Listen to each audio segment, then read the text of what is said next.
That night was different. The kind of night you remember forever, not because of what was said, but because of what it revealed. I was lying in bed, pretending to scroll on my phone, when I heard her soft footsteps. My mother never came to my room at night. Not unless something was wrong. But this time, she walked in slowly, quietly, and sat right beside me without saying a word at first. Her silence felt heavier than anything she'd ever told me. I glanced at her, confused, wondering if maybe she was upset with me or just needed someone to talk to. But the way she looked at me, that quiet stare, filled with something between guilt and heartbreak, told me that whatever she was about to say, it would change everything. And it did.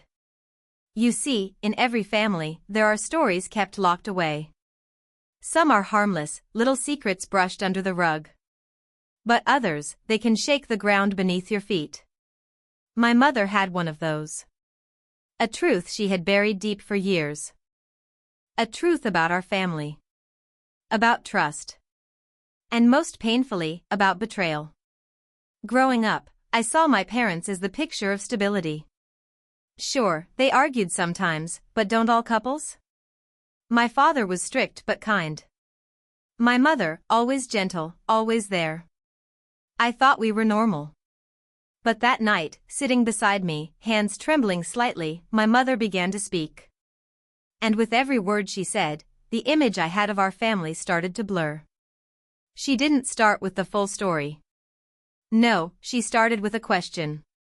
Do you remember that summer your father stayed late at work almost every night? I nodded. I remembered being a little girl, waiting by the window, thinking he just worked harder than most dads.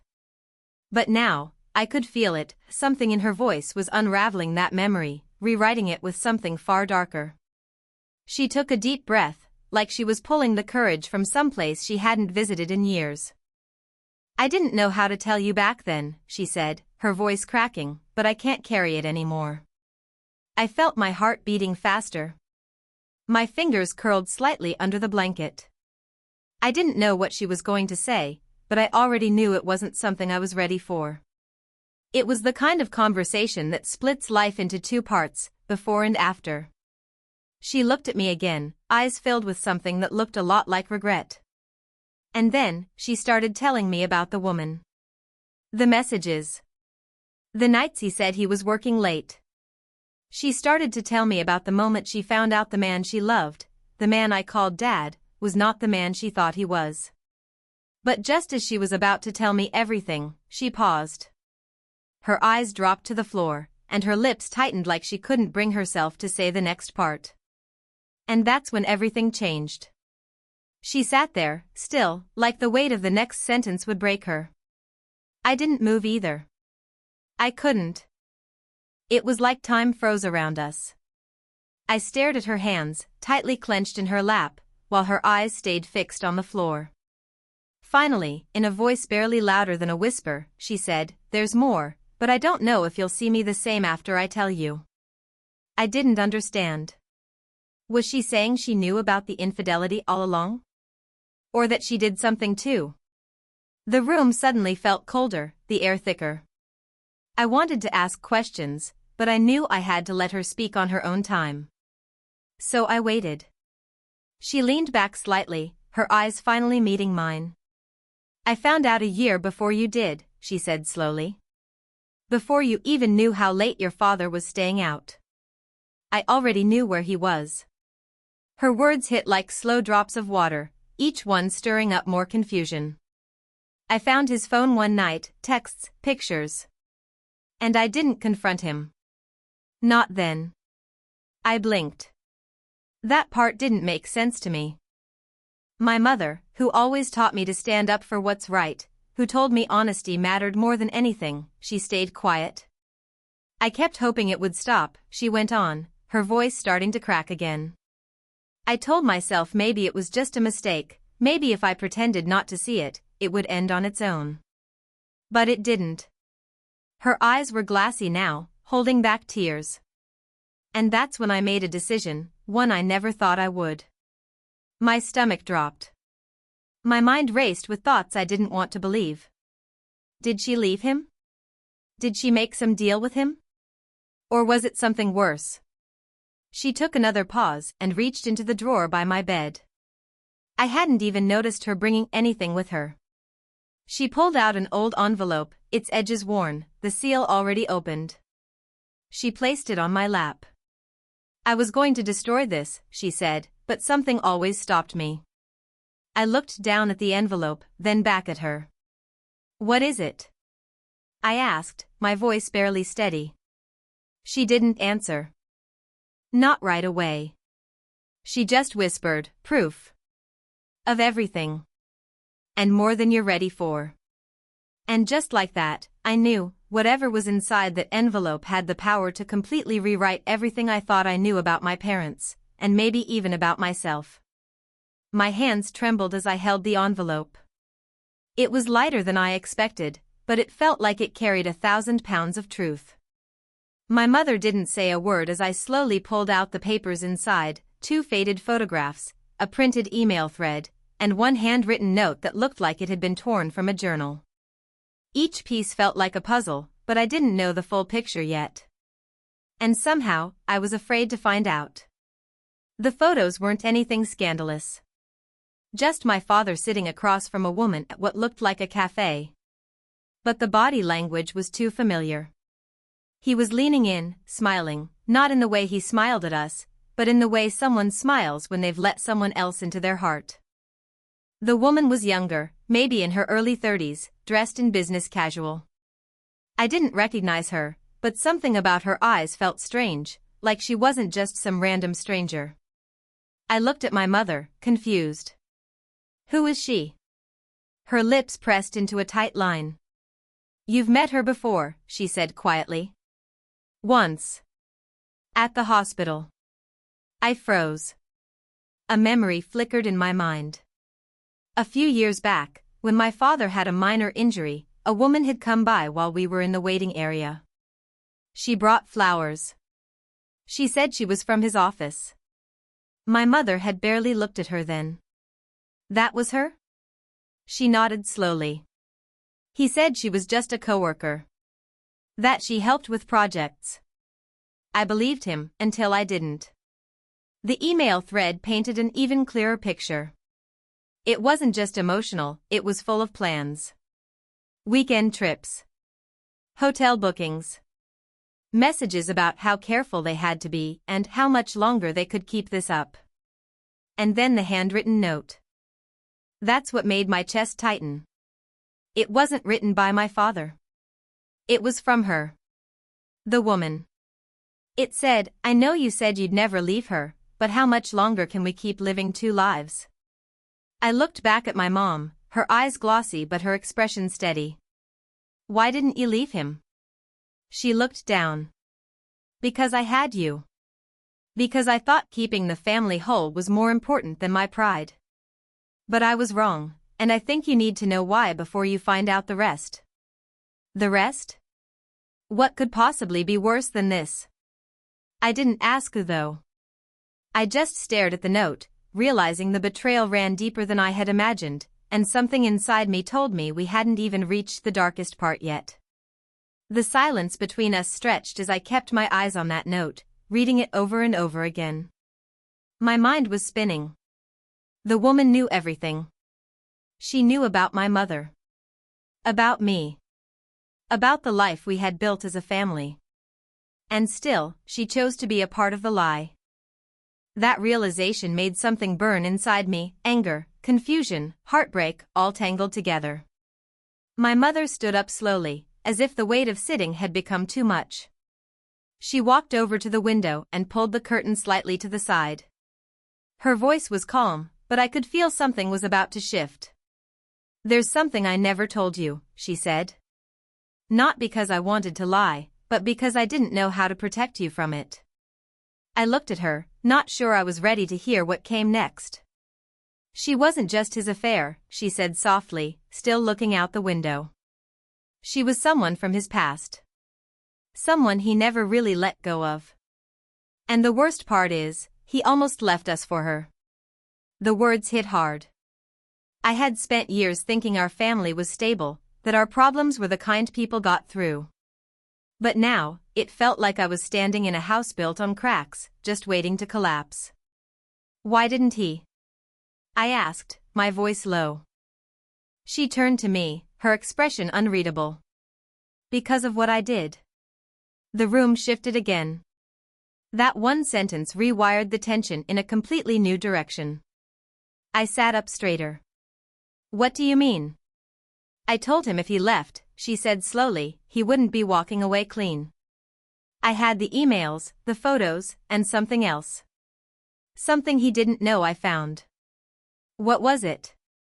I asked, already sensing the answer would take everything to another level. She hesitated. I found out something about her. Something your father didn't know. And I used it. I felt a chill run down my spine. The truth wasn't just about betrayal anymore. It was about control, secrets, manipulation. It wasn't just a broken marriage, it was a storm that had been quietly building behind closed doors for years. My mother took a deep breath. He stayed. But not because he loved me. He stayed because he had no choice. I stared at her, speechless. And in that moment, I realized, whatever she had done, whatever she had found out, was going to change everything again. I couldn't take my eyes off her. My mother had always been the quiet strength in the house, the one who kept everything together even when it was falling apart. But now, she stood in front of me like a stranger with secrets that had been buried deeper than I ever thought possible. Her words echoed in my head, he stayed because he had no choice. That wasn't love. That wasn't forgiveness. That was something else. I finally spoke, my voice shaking. What did you find out about her?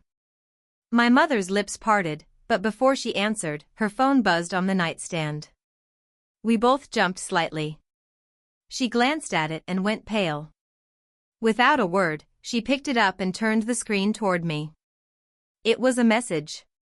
From an unknown number. Just one line, you said you'd keep your mouth shut. My blood ran cold. She quickly locked the phone and sat down beside me again, suddenly looking more tired than I had ever seen her. That's not the first one, she whispered. I've been getting them for months.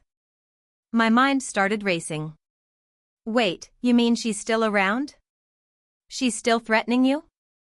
My mother nodded slowly. When I confronted your father, he swore it ended. But a few months later, the messages started coming.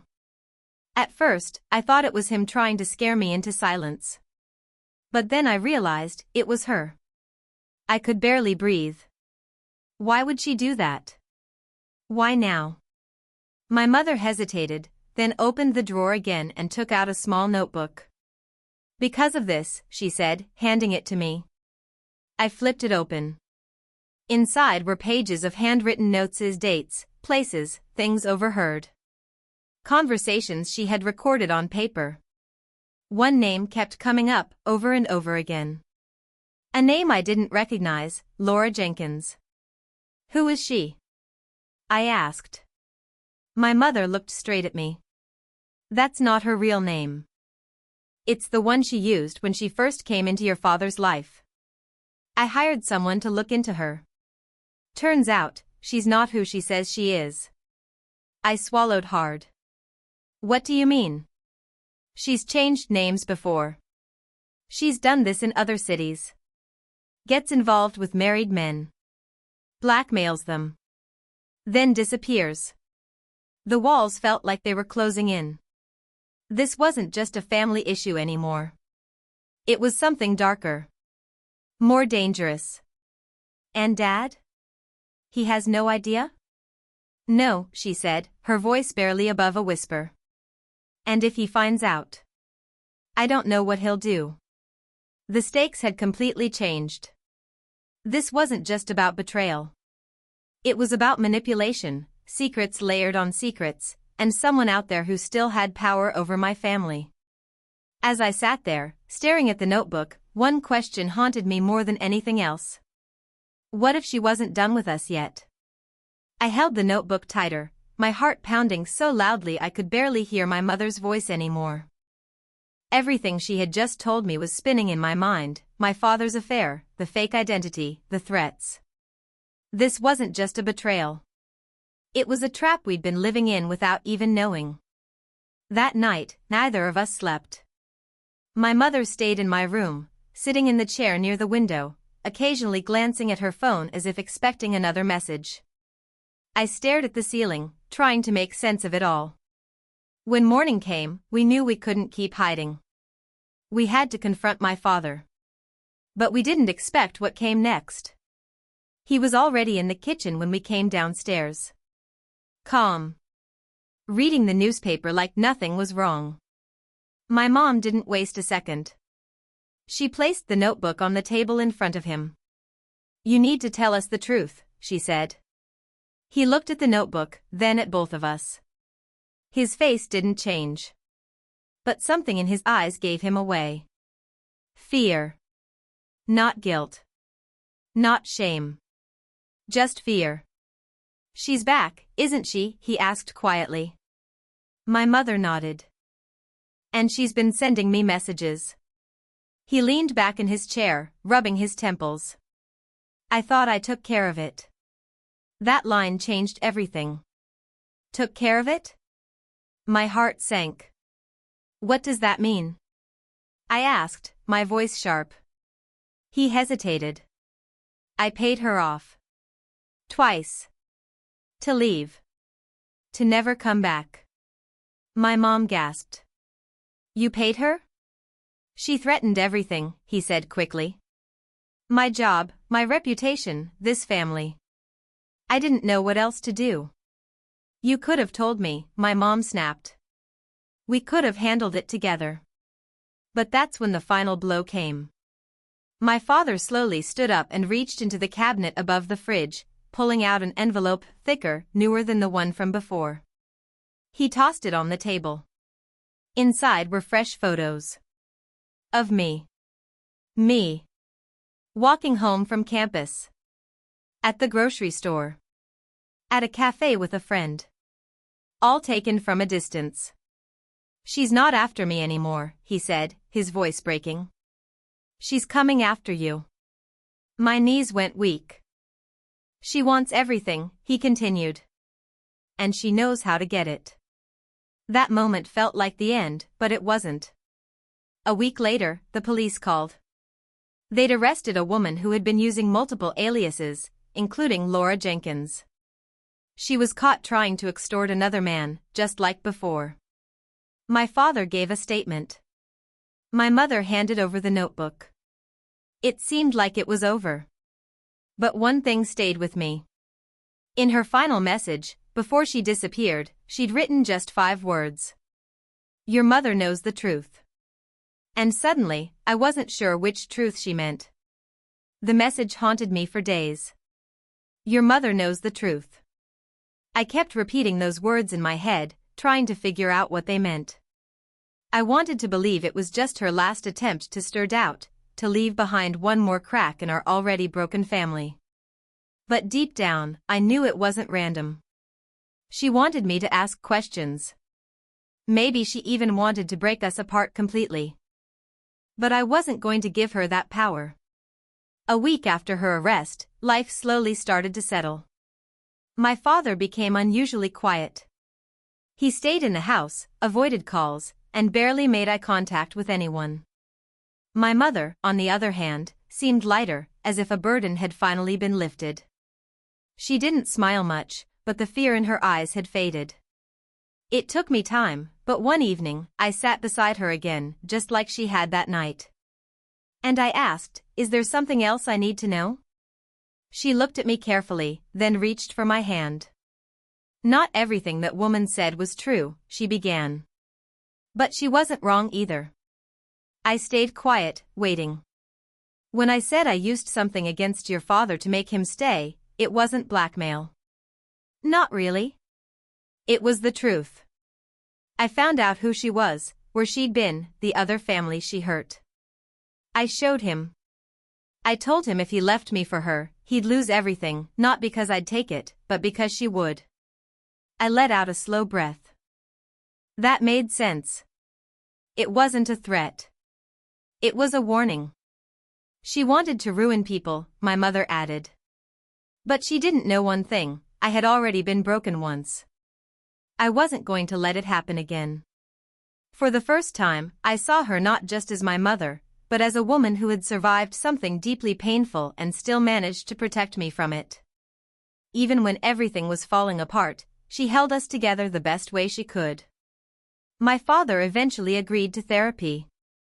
Not for their marriage, but for himself. They didn't pretend things could go back to how they were, but they didn't fall apart either. Some cracks you learn to live with. And as for me, I learned that families aren't built on perfection. They're built on truth, even when it's messy. I also learned that betrayal doesn't always come from strangers. Sometimes it comes from the people we trust most. But healing, real healing, starts when the truth finally comes out. That night when my mother sat beside me, I thought everything changed. And it did. But maybe it needed to. Because in losing the illusion of a perfect family, I found something more honest, something real. So if you've ever felt the sting of infidelity, the weight of silence, or the confusion of not knowing who to believe, just know you're not alone. Sometimes, the truth hurts, but it's the only way to truly begin again. 51.